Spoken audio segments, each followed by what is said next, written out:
Welcome to this Thursday edition of Bury Your Bookie. I'm Jeff DeForrest. Always happy to be joined now by an even more frequent member of the cast, the great Mike Jones, joining us here on the program. And Mike has a theory about things that we discussed earlier in a week when we were talking about the situation in the NBA when you find out a team is either load managing all of their starters and they're not going to play, and the scrubs get in there, and you're getting a very generous allotment of points, but it doesn't seem like it's enough to overcome their backups going against another team's starters, especially when they're on the road. And inevitably, you're sitting there biting your fingernails and getting a dilaudid drip, thinking, I shouldn't have felt so self assured that my team was going to prevail by the margin that was necessary to cash the ticket. We had a situation like that last night, although you did end up on the right side of things if you took the Miami Heat as Golden State. And think about this. I mean, how disappointed are you? You go ahead and you're trying to pick out some individual game tickets, and you see Golden State makes their one appearance in South Florida. I think it's only one during the course of the year. It might be two, but and you're thinking, great, I want to see Steph Curry. He might be getting towards the end of his career. Draymond Green is always an interesting guy to catch. Probably only has a season or two left, if that. You got Kuminga's come on as a player for Golden State. They got the aging veteran Al Horford on the team. He's out. And you end up seeing nobody. All of it. And Jimmy Butler, of course, making his return to Miami, the city that he plagued with his dissatisfaction with his contractual situation, condemning. I mean, this is unspeakable to say negative things, at least by my regard, about Pat Riley. He's on my all Elliott Ness team, untouchable, in terms of facing criticism, although some Knick fans would disagree. But if you think about that, Mike Jones, the reason the Knick fans hate Pat Riley is because he left them, not because they didn't like what he was doing there. And so you're buying tickets to a game thinking you're going to see some of these guys, if not all of them, and then all of them are on the bench. But as a bettor, you were getting 10 points with Golden State last night. They're up two going into the fourth quarter, and then they get crushed like a grape in the fourth quarter, 38-22. As this Norman Powell, a pretty astute pickup by the Miami Heat during the offseason. He's made a big difference. They got Bam Adebayo back, but still, you were thinking you were in pretty good shape with the 10 points going into the fourth quarter, only to end up on a losing end. But so often, and you were the guy that was on top of this, so often when it looks so obvious that you could lay any number of points, especially in an NBA game, the scrubs rise to the occasion, and they want to show that they can play, and they end up covering the point spread, even winning outright, as Cleveland did about a week ago. But were you involved in that game at all? Or it was fun. I pulled a James Conn, the old school gambler, is that took a very small position on the first half -6. I see the Heater up 12-13, figure it's going away. Go back in and check the figures. I'm looking at the Ducks later, and I see that, wow, that's down. It's always that fun thing. Like, he lost the first half? Yeah, they lost their game by 4. I was like, wow. So that's the thing. So the Heat get off to a good start. They get a little bit of adrenaline, with Bam Adebayo coming back from the 6 games he missed. And you think they're going to be good. And they go out there, they're making shots. They're up early. Their defense, they're playing big defense. Golden State's having a tough time scoring, and you think you're all right. Then you get to that point where you're laying at 10 and you're in the fourth quarter and you're down 2, and the Heat make that late run to go and pull you past the 10. So one of these games that worked out, but you could see how it, you can see how these things happen. It's just there's two ways of looking at motivation. Is the younger the 7th, 8th, and 9th and 10th bench players that don't normally get big minutes are now going to get big minutes, and they decide, hey, I got a chance to play, showcase my talent. They're all top-notch college players. They're all guys who can play at a very, very high level, and they get to rise up. And then you have the letdown of, geez, I'm Norman Powell. I want to guard Steph Curry tonight. Now he doesn't show up. And then, I'm Jaime Jaquez, and I'm thinking I'm going to get a chance to go at Jimmy Butler, and that doesn't happen. And I'm, and I get to guard Draymond Green, and that doesn't happen. So it's kind of like you get maybe that slight disappointment. And these things, little edge here and there, because all these guys can play. And that's why I think the line's incorporated in it. As soon as you see Miami 10 over Golden State, who's out for Golden State. If you gamble enough, you're going to know by just looking at the number that something's wrong with someone's out. And you can see that all along the NBA, And like even tonight, Philly's laying 2 in Milwaukee without Embiid and Paul George. Who's out? Well, Giannis is not playing for Milwaukee. So you already know that something's going on where players are out, but just by looking at numbers each night, because the bookmakers always put that and incorporate that into the line. I don't think this will ever happen. Certainly not in our lifetime, because it's all Gordon Gekko. Greed is good. But there are many people, and look, how many times have you heard discussions or participated in discussions about the need for all of these entities, whether it's Major League Baseball, football keeps expanding their regular season. It's only a matter of time, I would imagine, before they go to 18 regular season games. The NBA playing 82, hockey playing 82 in a regular season, Major League Baseball 162 games. And it seems like the common denominator, the common theme, whether you're talking about coaches, players, or even fans for that matter, is that the number of regular season games needs to be reduced. And yet, with the television revenues and all of the money that's being made by having so many games to offer for broadcast rights and whatever else, obviously ticket sales, I guess, are a big part of it also. But I mean, it really it's sort of crushing. Many of the NBA players feel like because they're playing 82 games, you have to factor in this load management thing, and then beyond that, it seems like there's a belief, and it would have some relevance that this is leading to a lot of the injuries that are keeping players out of games, and yet. I don't think we'll. I mean, you and I probably won't live long enough, or nor anybody else, to see a time where these league commissioners and the collective bargaining agreements get to the stage where they say, you know what we really need to do? We really need to reduce the number of games and provide this rest as part of the regular season, and not then. I mean, if players are being subjected to load management or being part of load management, shouldn't the season ticket holders get like 5 games worth of refunds during the course of the season? But you'll never see that. But No. what's your feeling? Will we ever see a time where these people begin to come to their senses and realize Jeff, that a few less games will make a big difference all the way around? I say this all the time to people when it comes to watching how players act differently in off season. So I'm going to take you back to Oklahoma City when Kevin Durant was on Oklahoma City, and I watched a documentary that was on HBO where Kevin Durant had just lost a hard fought series where they blew a 3-1 lead to Golden State. They get on a plane to fly back to Oklahoma. He gets 3 hours sleep and gets up and gets on a private jet and flies to LA the next day. Does a camp in LA and then does a shoot around with Steve Nash for 4 hours. All documented, no rest, no anything. Where the Giants, when we played our playoff game in '84, the next day they wanted you to clean out the lockers and no one showed up. Everybody took a day off. Everybody relaxed. Then finally Tuesday, Wednesday, we're waiting to get players in, calling them in to clean out their lockers so you can get them in because the players are just beat up and exhausted. And I just think that when you look back at times now, are we doing too much to prep to get the edge? We have training teams and agents and lawyers, and all these people have a team of people that help them work their bodies, the cooks, the dietitians, all the things that these players have. And you just wonder if it adds between the surfaces and all this stuff, it adds to these non-contact injuries and these players feeling wear and tear. Now, very interesting part came up about players having to play games. Came up the other day on a betting for gambling. Everybody wants to bet Wembanyama to win the Defensive Player of the Year. Yes. Well, what goes out now, he's got to play 65 games to qualify. Now he's already going to miss 8 or 9 games. He missed one earlier. Now he's already down to 72, 71. If he gets another injury throughout the year and goes under to 65, your bet's lost because you can't win it.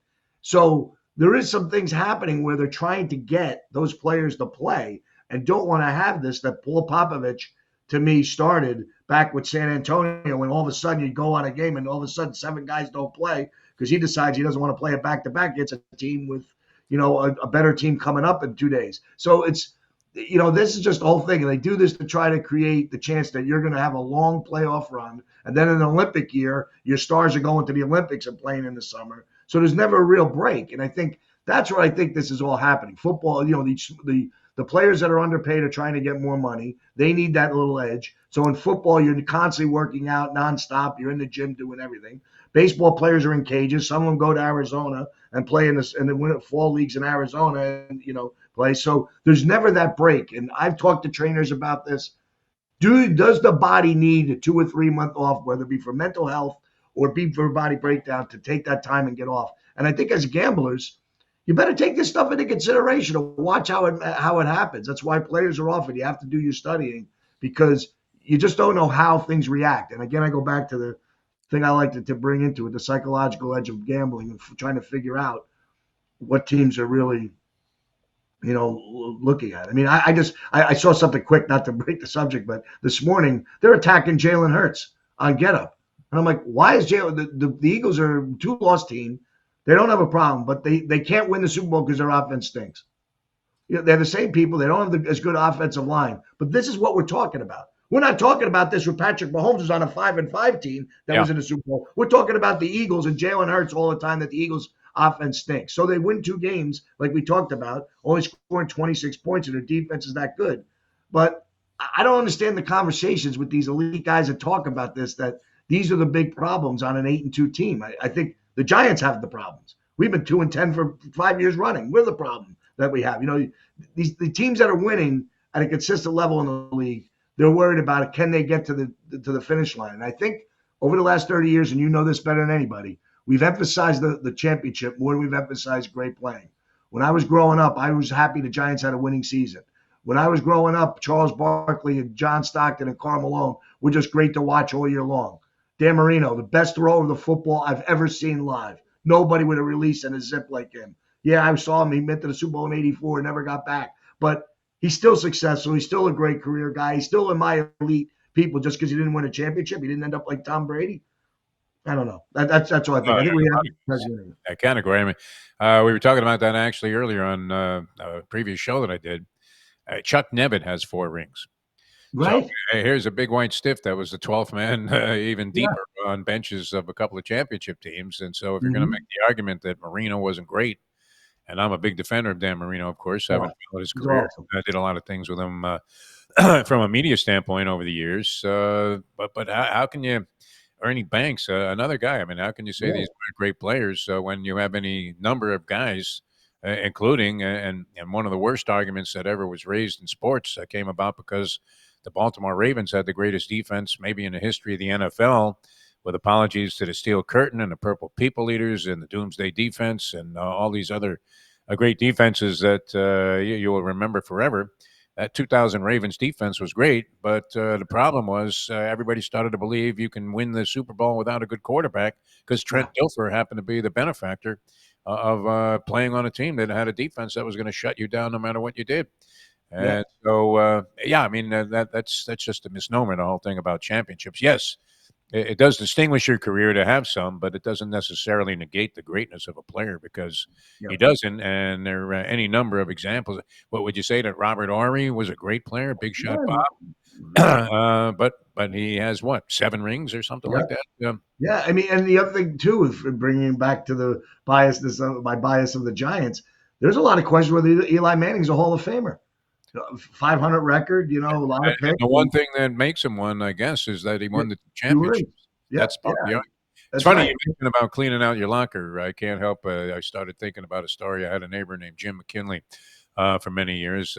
Jim was a defensive coordinator with Woody Woodenhofer at the University of Missouri, and then he eventually became, I believe, Woodenhofer might have been the head coach at the time of the Oklahoma Outlaws of the USFL. And McKinley was on his staff, and they had a kicker that missed a field goal, a crucial field goal in the first half. And they literally, at halftime, cleaned out the guy's locker and cut him right at halftime, which you said happened to the guy from the Commanders that missed that field goal against the Miami Dolphins in the Madrid game. Yeah, Matt Gay was gone on Monday. Yeah, they cut him Monday. Yeah, and it's not even his fault. They put him in a situation where they settled for a 56-yard field goal, which they think these are automatic nowadays. You're hitting on a different surface, and you're in a different country, a different atmosphere. I don't know.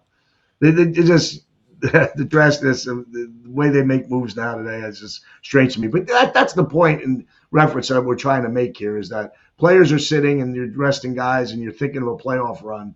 And I get it because the ring seems to be everything. But it all started to me with LeBron moving to Miami, then Kevin Durant going to Golden State, where these guys orchestrate these deals to try to get with team players and teams that could win because they have to have that ring to put it on their resume, and everybody wants you to be a champion. And only one of 32 or one of 30 or one of 28 win it every year. So is this what we're using it your greatness to be qualified over a ring. I've never been a strong proponent of that feeling, and to me, that's just Oh, that's people just part of never remember who finished second. Yeah, and yeah, it's almost seen as a position of disgrace when you yeah, finish second.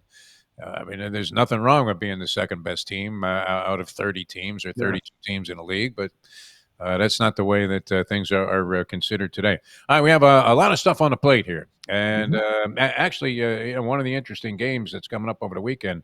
We'll get to it in a sec. Chiefs and the Colts, and that gets into one of those situations where why don't people believe what they're actually seeing? You Yeah, have a Chiefs team that's 5-5, and yet everybody has them, still as viable Super Bowl contenders, which maybe they will be, but they certainly need to get it together in a short period of time. And they take on the Indianapolis Colts, well, one of the real surprise teams. For them to be sitting there at 9-2, I think was a shocker. Maybe right up there with the Patriots having the same record. Their over under season total, the Pats, was 8 and a hook. They've already eclipsed that 11 games into the year. So you're feeling pretty good if you're holding a ticket on that. But tonight, we have an interesting matchup in the National Football League with the Buffalo Bills, Houston Texans. The Bills, the line seems to be moving towards the Bills. It was 5 and a hook the last time I saw it. And then I'm looking today, at least as of yesterday, it was 6. I don't know where it's at right now. yeah. Interesting too, because we've had this discussion a million times that maybe we are the geezers at Caesars because we're sitting here and the first thing we're going to look at is which side to take against the point spread. I don't even know if people are betting much against the spread Right, anymore. It's all prop bets. right. I'm reading a handicapping column here from a thing called Top Play in the New York Post Actions page, and they don't even mention the outcome of the game. They're just talking about Woody Marks getting over 57 and a half yards as a prop bet. And Hmm. the recommendation there is to say yes to that because the Bills have a very porous defense against the run, and this guy's starting to get more and more carries for Houston. What do you think? The Bills have been a tough team to gauge. I mean, they lose 2 in a row. They come back. They look great for 2 games. They get their record up to what? I guess 4-2. And 6-2, and then they lose to the Dolphins in a disgraceful performance. Come back and win their next outing convincingly, pulling away late in the ball game. Extremely vulnerable against the run. The numbers are horrific in terms of their run defense. Josh Allen, who looked like he had really found a new form of accuracy earlier in the season, started to get a little more scatter-armed in that stretch where they were losing games. Are they 6 points better than the Houston Texans tonight? In your opinion, Mike Jones playing on the road? Well, I listened to a lot of smart people that think the sharps and the squares are on the Buffalo side tonight. That's where the line kind of got risen up. I think you wait, you might get a 6.5 and buy up to 7 possibly. I'm going to go with the home team as an underdog. It's been successful pretty much over 500 on Thursday nights. And I just think that Davis Mills might be good enough to keep it close. I don't like Buffalo at the physical game against Tampa having to travel. Josh Allen took a little bit of a beating. Short week, traveling out to Houston. Just things point toward the home team in this spot usually. But again, it's Houston's been pretty porous, in certain games that I've heard some stats that they're lowly win percentage in these spots. But I just kind of look at it like I just want the points in this spot. When in doubt, like Grandma said, always take the points. And I kind of look at it like this is the kind of spot where I just can't trust. I don't know if I trust Buffalo all that much. Tampa's been a little bit down lately, although I do like them this week if they get a little healthy. They've been missing some players. Their defense made some pretty bonehead plays at certain times in that game that probably kept, Buffalo in it. And I just think that's a high number to give a really good defensive team. This will be one of the top defensive units that Buffalo will face. So I don't think it'll be easy pickings for the Bills. So I think I'm interested to see that matchup of the Buffalo offensive line against the defensive front seven of Houston tonight, which should be intriguing. But I'm going to take my chances with the points. All right, let's take a look at that Chiefs game against the Indianapolis Colts. Chiefs are at home at Arrowhead. They're 4-1 at home. Every time I discount the Chiefs, they come back and put together a nice game, and then whenever I start to jump on the bandwagon, they fall apart at the seams. Couldn't get by Denver last week. Denver, not a very potent offense, a great defensive team, but he didn't think they were going to be good enough to stop the Chiefs, especially after they knocked off the Tampa Bay Buccaneers in what was deemed to be a key matchup.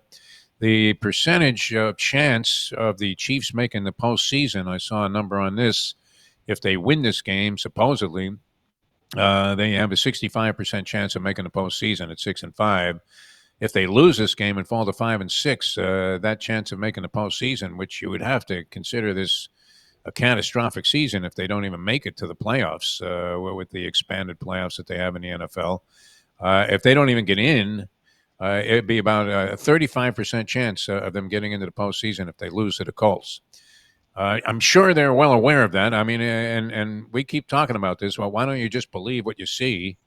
The Chiefs are not the same team that they were in their last several seasons when they were contending for Super Bowl championships and winning them. What do you see? I mean, are the Colts good enough to go out on the road and beat the Kansas City Chiefs, or at least be good enough to be within a field goal and convince you that taking 3.5 points was a worthwhile endeavor? Here, the big factor to me is looking at this line be over 3.5. I'd be very curious to see if it hits 3. If it hits 3, they're telling you the Colts are the side.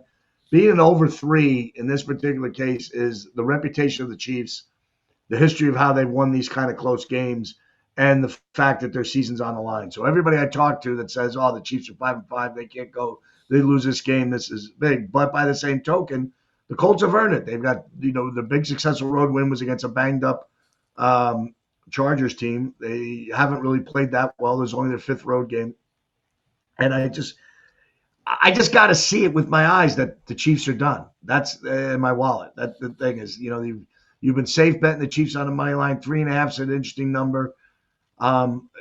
Yes, Indianapolis has the week off. They have a bye week coming into this, so they were well rested, probably getting a little healthier. They're going to be without Buckner. I think he's still on IR, which is a big part of their middle part of their defense.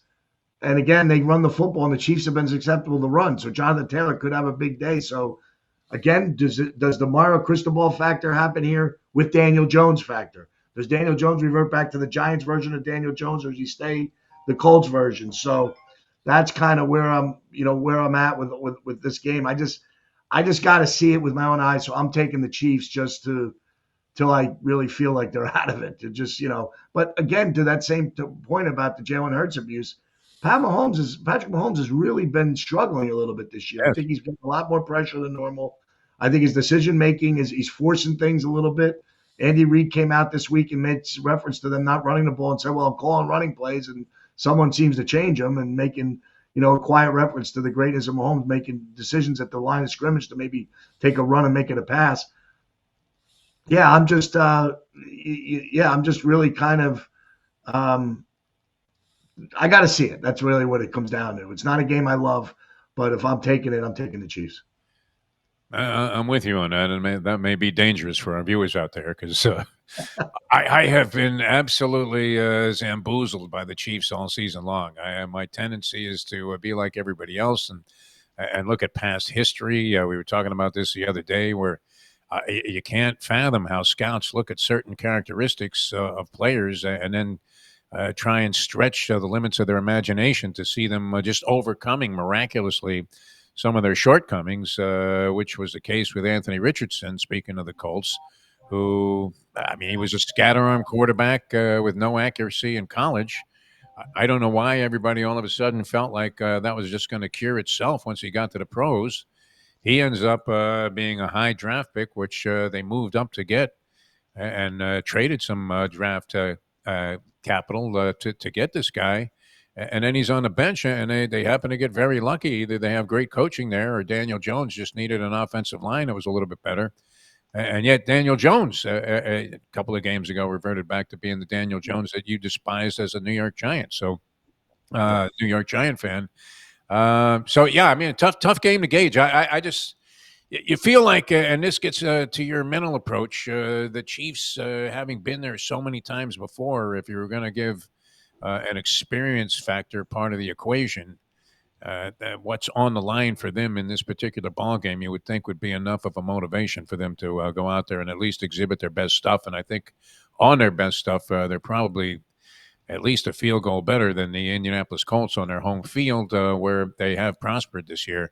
And I think as home favorites, that they've won 15 straight, but not necessarily against the spread. But so you're thinking they're going to win the game? Are they going to win it by that narrow of a margin? I don't know, but yeah, real tough call on that particular ball game.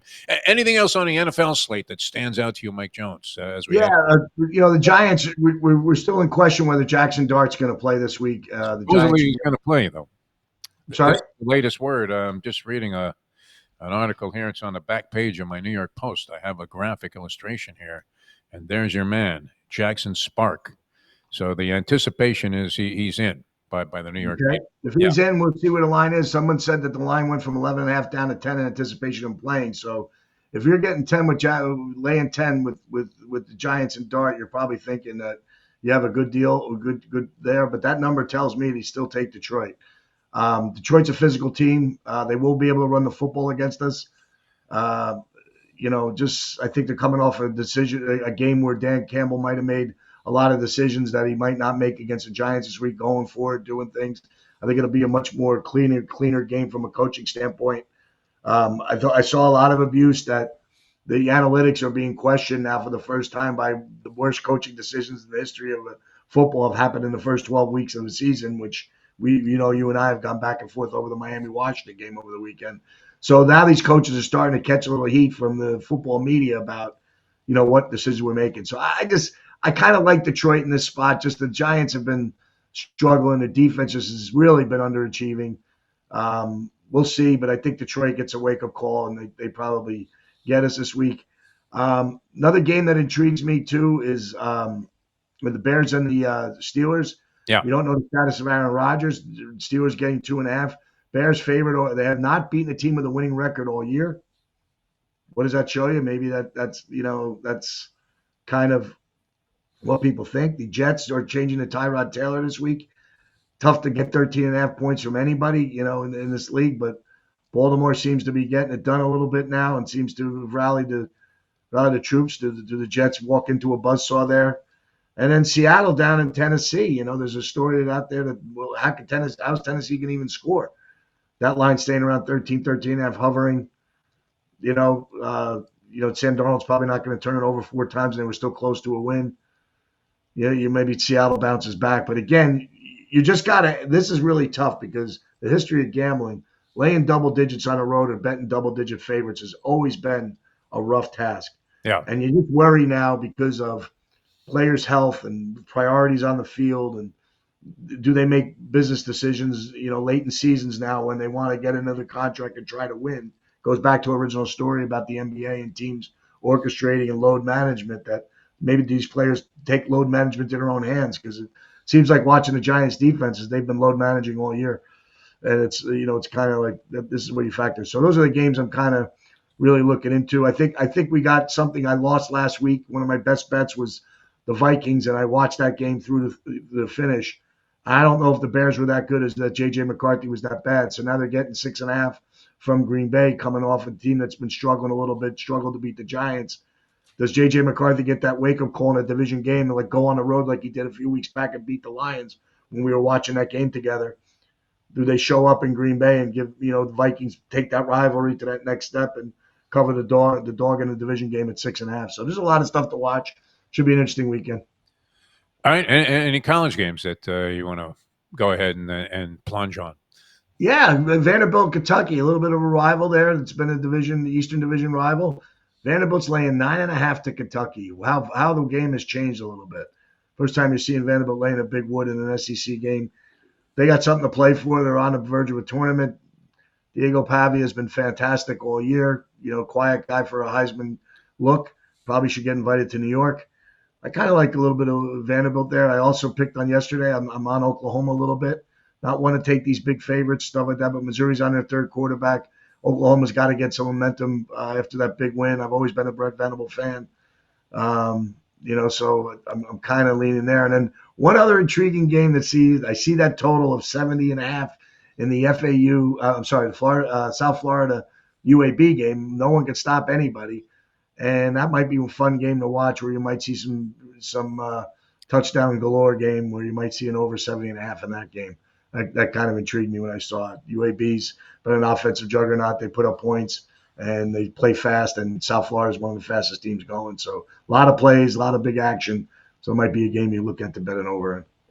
And one of the things I love about you, Mike Jones, is you've become a real puckhead over the last several years. I was looking at a game tonight, and it's here in our hometown.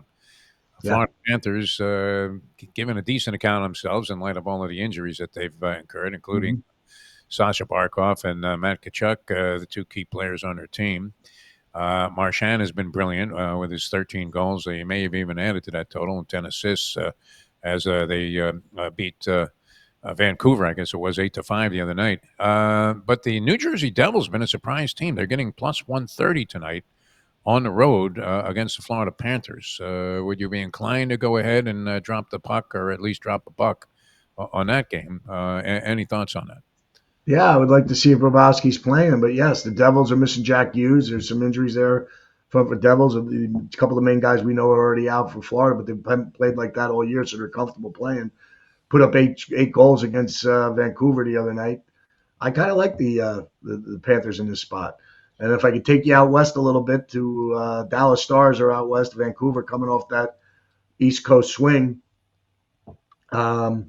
They are playing, the Stars are playing the Canucks. I kind of like the Stars in the game there. And also, last night, Capitals get a big win, 7-4 over Edmonton. Edmonton now in a back-to-back going to Tampa. And then playing, I think, on Saturday night or over the weekend, they'll be playing the Panthers. I believe that game's scheduled over the weekend as they do that Florida swing.